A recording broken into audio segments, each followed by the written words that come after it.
People often imagine that childhood trauma is something obvious and extreme, but many people carry unresolved trauma and they don't even realize they have it because they went to school, they built their careers, they raised their families, they functioned. And from the outside, they look completely fine. Inside, they feel anxious, exhausted, emotionally reactive, disconnected, or never quite good enough. And in this video, I want to talk about 6 signs that may indicate there is unresolved trauma that may still be affecting your life, even though you've spent years convincing yourself you're okay. I'm Sue Woodruff, a trauma resolution specialist, and much of my work is with high-functioning women who appear capable and successful on the outside, privately feel emotionally overwhelmed, stuck, and deeply self-critical. Because trauma is not only about what happened to you, it can also be about what was missing in terms of emotional safety, consistency, validation, connection, being truly seen and understood.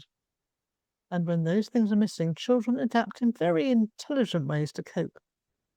But the problem is these coping strategies often follow us into adult life. So the first sign I want to talk about is relaxation. And one of the unresolved trauma signs that I see a lot is people finding it very difficult to relax. You may sit down to rest and yet still feel mentally alert. You feel guilty for slowing down, and you're constantly thinking about productive ways to move forward and always thinking ahead. Many people describe it as feeling like they can never really switch off. And this is because the nervous system learned early in life that it wasn't entirely safe to relax. So even in adult, the body stays subtly prepared for stress, criticism, conflict, or emotional danger. The second one is around overthinking, because another sign is chronic overthinking or even catastrophizing. You're playing conversations, worrying about upsetting people, analyzing the tone of voice, second guessing yourself, and imagining the worst.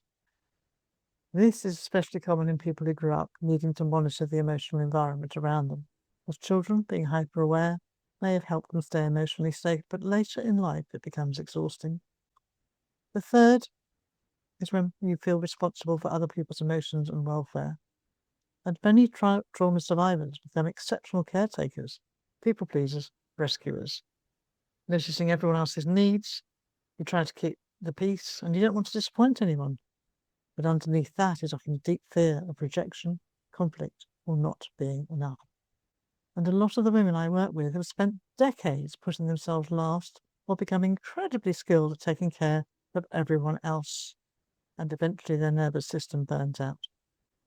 The fourth is about self-criticism, that inner voice that can be harsh, relentless, or impossible to satisfy. And that can be linked to childhood experiences, because children internalize the messages they receive.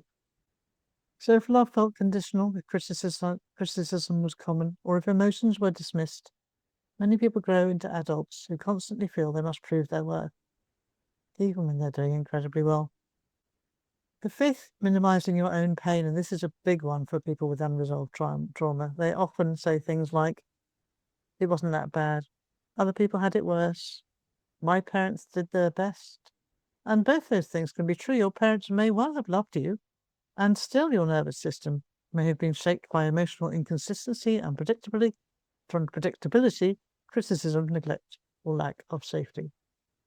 And I want to tell you a story from my own experience on this one because it made me laugh. All my adult life with damaged knees, using a vacuum cleaner was difficult, but I didn't really believe it was because no one else seemed to struggle. Fast forward to my mid-60s, I saw a chap older than me doing very tough post-operative knee exercises in the gym, and I spoke to him full of admiration because he was doing something far beyond my capabilities. And then he said, funny though, the one thing I can't get my wife to understand is that since the operation on my knee, I can't manage the vacuum cleaner. Well, there you are. Number 6 is about relationships. You may fear abandonment. You may struggle to trust, avoid vulnerability, and become emotionally overwhelmed in relationships. And often this comes from early attachment experiences. The connection felt unpredictable as a child. Relationships in adulthood can feel emotionally unsafe, even when you deeply want closeness. You may recognize one or more of these things in yourself, and I want to reassure you that these responses are not signs that you're broken. They're signs that your nervous system adapted brilliantly to experiences that felt emotionally difficult, unsafe, or overwhelming at the time. And the problem is that the survival strategies developed in childhood can become limiting in adulthood. We don't really want our 3-year-olds driving the bus. The beautiful thing about the brain and the nervous system is that change is possible. You can learn safety. You can process emotions differently, and you can begin responding instead of constantly reacting. And you don't have to keep carrying this all alone. If some of this resonated with you, I hope the video helped you feel understood rather than judged.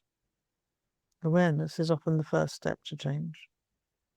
And if you'd like more trauma-informed insights around emotional overwhelm, limiting beliefs, nervous system healing, and why we react the way we do, subscribe to the channel. And please remember, just because you learn to cope doesn't mean that you were never struggling.